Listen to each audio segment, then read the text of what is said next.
एक समय की बात है। गोमती नाम की एक गरीब बूढ़ी औरत अपने बेटा बहू के साथ रहती थी। गोमती का बेटा सुरेश नेत्रहीन था। पहले वो मजदूरी करता था, पर एक बिल्डिंग में मजदूरी का काम करते हुए दुर्घटना में उसकी आंखों की रोशनी चली गई। सुरेश परिवार में इकलौता कमाने वाला था, पर अब आंखों की रोशनी न होने के कारण वो घर पर ही रहता था। इसी कारण गोमती और उसका परिवार बहुत गरीबी में गुजारा कर रहा था। ये अम्मा कहाँ रह गई? सुबह से बोलकर गई हुई हैं, अब तक नहीं आई। क्या हुआ? क्या गिरा दिया? वो पानी का गिलास रखा था, वहीं गिर गया।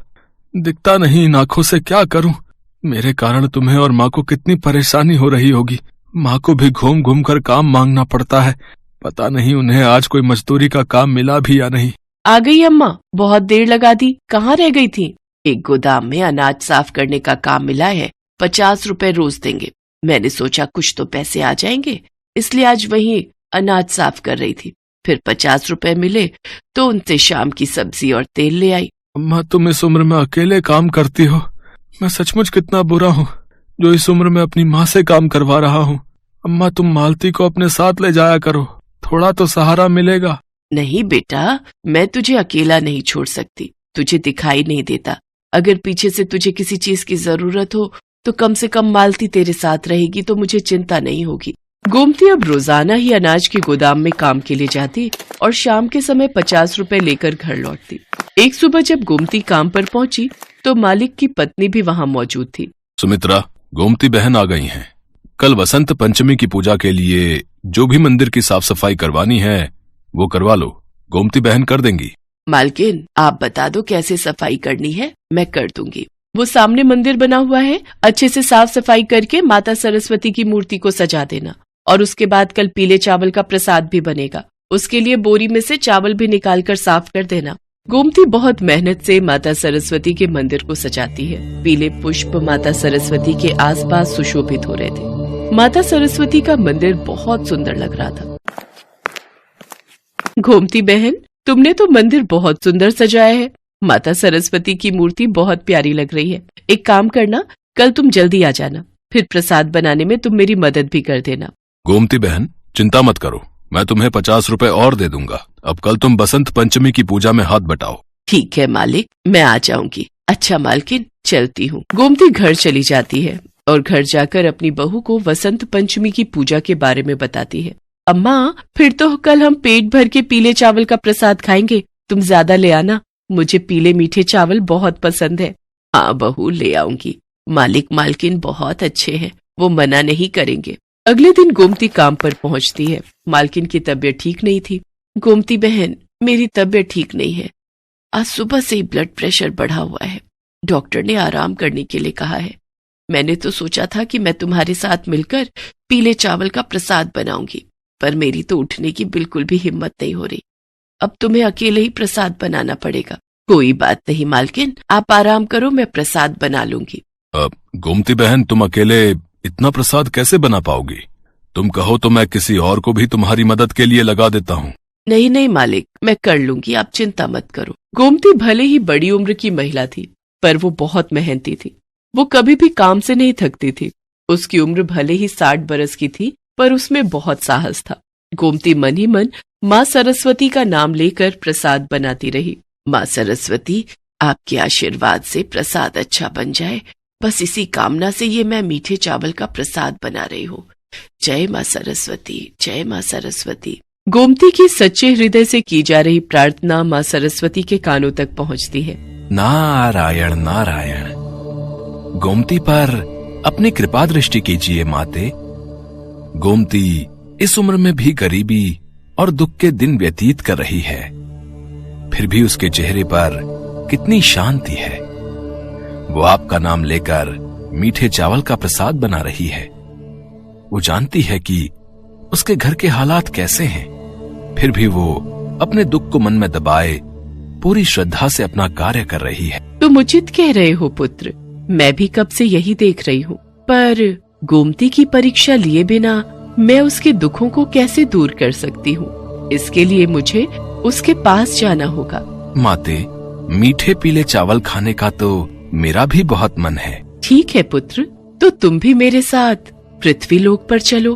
और आज वसंत पंचमी के शुभ अवसर पर मीठे पीले चावल का आनंद लो। माता सरस्वती एक साधारण औरत का रूप ले लेती है और नारद मुनि एक बालक के रूप में आ जाते हैं। बसंत पंचमी की पूजा के बाद गोमती मीठे चावल का प्रसाद लेकर घर पहुंचती है। गोमती अपने बेटा बहू के साथ प्रसाद खाने के लिए बैठ जाती है।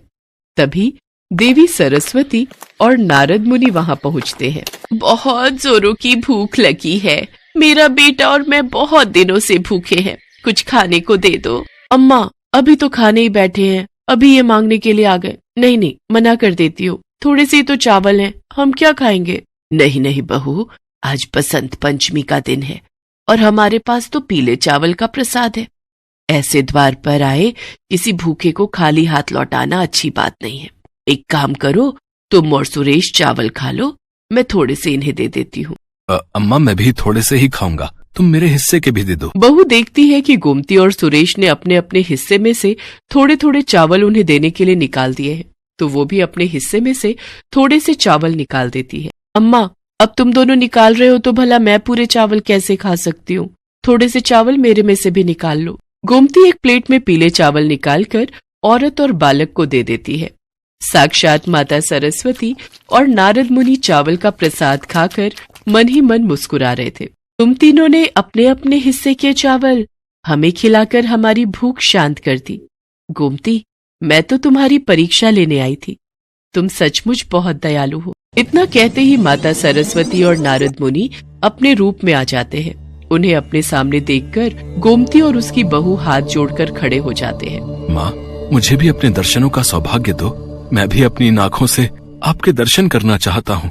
माता सरस्वती अपना एक हाथ उठाती हैं, तो उस हाथ में से रोशनी निकलकर सुरेश की आंखों पर पड़ती है और सुरेश की आंखें ठीक हो जाती हैं।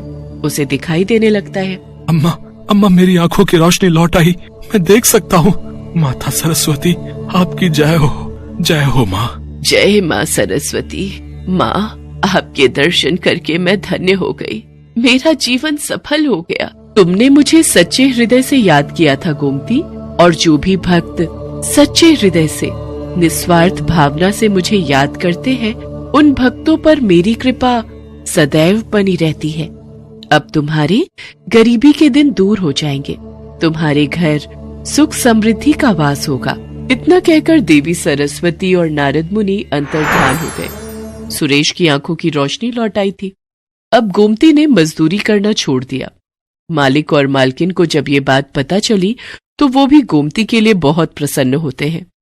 गोमती के अच्छे स्वभाव को देखकर मालिक सुरेश को अपने पास ही काम पर रख लेता है। माँ सरस्वती की कृपा से गोमती के परिवार में खुशियां लौट आती हैं।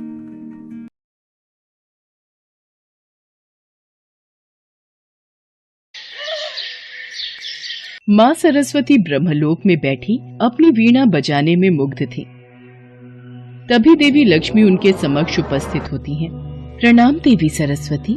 प्रणाम देवी लक्ष्मी, आपने ब्रह्मलोक में पधारकर यहाँ के वातावरण को और भी मंगलमय बना दिया है।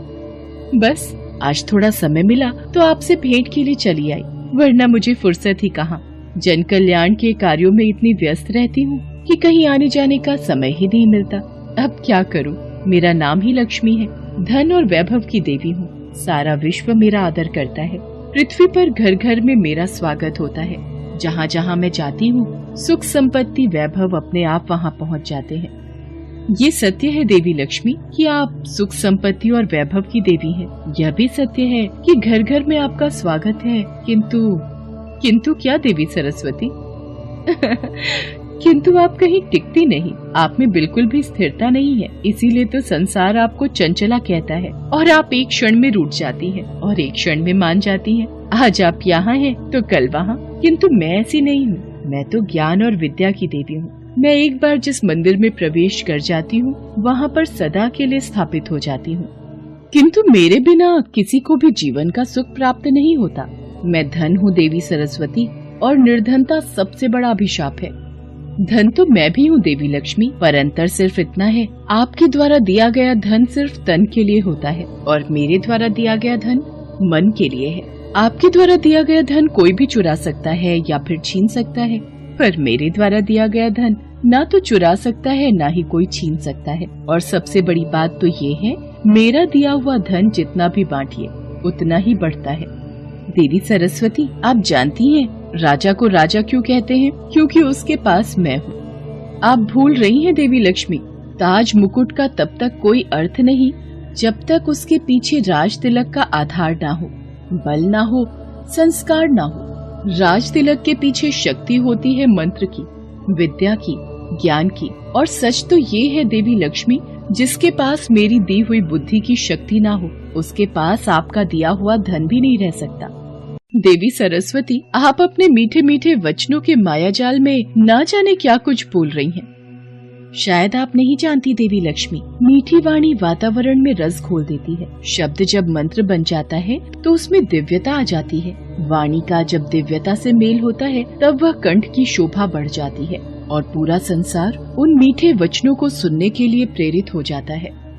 पर सच तो यह है देवी सरस्वती, मेरे आने से उदास वातावरण भी रंगमय हो जाता है। मेरा आगमन रोते हुए को हंसा देता है। और ये बात तो आपने अवश्य सुनी होगी कि भूखे पेट तो भजन भी नहीं होता। देवी सरस्वती, अब तो आपको मानना ही होगा कि मैं श्रेष्ठ हूँ।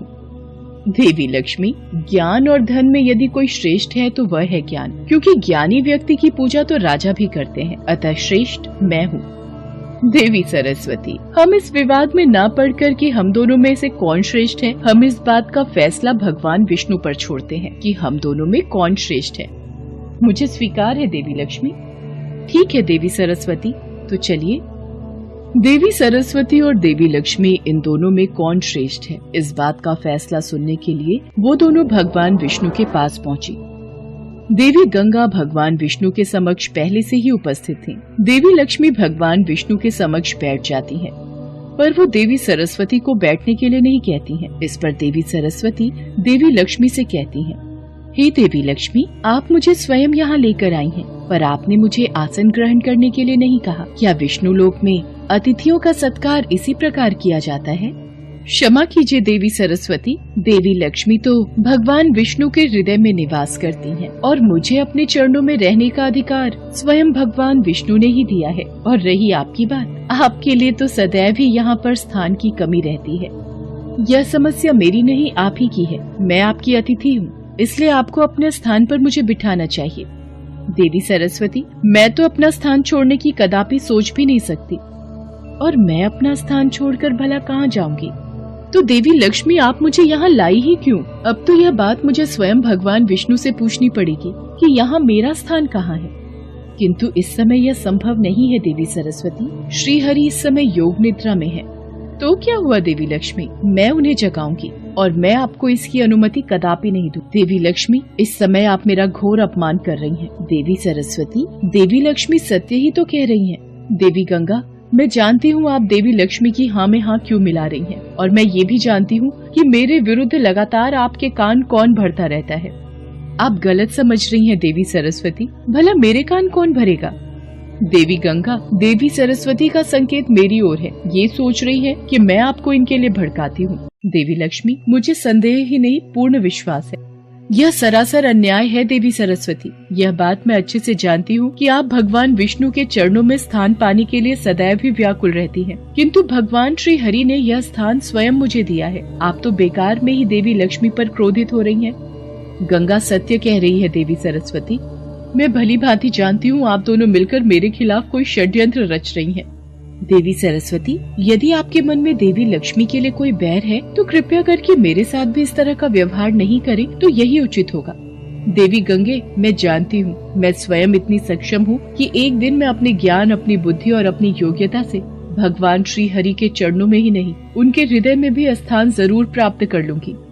नहीं देवी सरस्वती, नहीं, वो दिन कभी नहीं आएगा। नारायण के हृदय में मेरा निवास है, और कोई कितना भी शक्तिशाली क्यों ना हो, मुझे श्री हरि के हृदय से कोई नहीं निकाल सकता। अच्छा, तो आप मुझे चुनौती दे रही हैं देवी लक्ष्मी। देवी सरस्वती, आपका विवाद गंगा से आरंभ हुआ था और आज आपने उस विवाद को आगे बढ़ाकर मेरे तक पहुंचा दिया। देवी सरस्वती, यदि आपको मेरे से ईर्ष्या है कि मैं धन वैभव की देवी हूँ, तो इसमें बुरा मानने वाली कौन सी बात है? यह स्थान तो मुझे स्वयं आदिशक्ति परमेश्वरी ने दिया है, अच्छा देवी लक्ष्मी, आपको इतना अहंकार है अपने वैभव और ऐश्वर्य पर, तो मैं आपको इस स्थान से अर्थात विष्णु लोक से दूर करती हूँ। मैं आपको श्राप देती हूँ, आप विष्णु लोक छोड़कर धरती पर चली जाएंगी। देवी सरस्वती देवी लक्ष्मी को श्राप दे देती हैं कि वो तुलसी रूप में धरती पर रहेंगी। इतनी देर में देवी गंगा देवी सरस्वती को श्राप देती हैं कि देवी सरस्वती धरती पर नदी रूप में प्रवाहित होंगी। देवी सरस्वती गंगा को श्राप देती हैं कि वो धरती पर बहकर पापियों के पाप धोएंगी। एक दूसरे से क्रोध में श्राप देने की बात देवी परमेश्वरी के कानों तक पहुँचती है।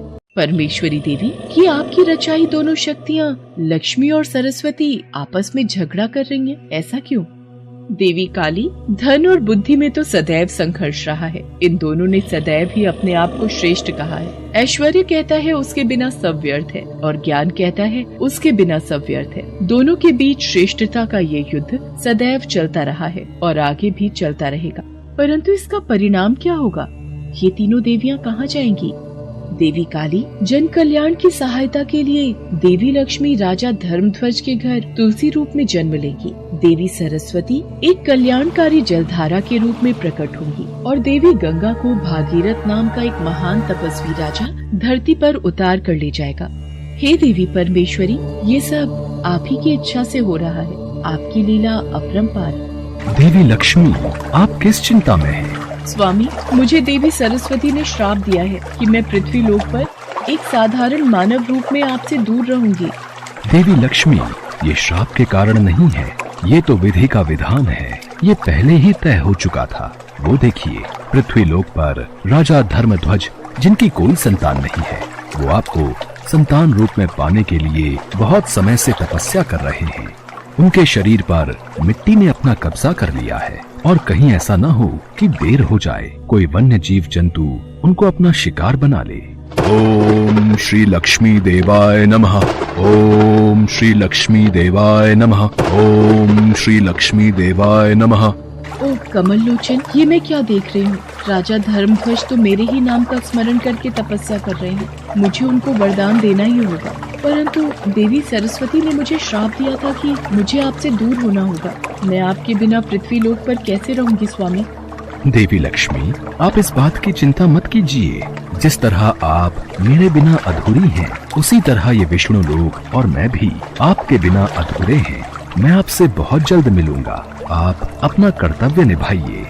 मुझे आज्ञा दीजिए नारायण। और फिर देवी परमेश्वरी की इच्छा से देवी लक्ष्मी ने तुलसी रूप में, देवी सरस्वती ने नदी की धारा के रूप में और देवी गंगा ने अपने वेग से बहते हुए जन कल्याण में अपना सर्वश्रेष्ठ स्थापित किया।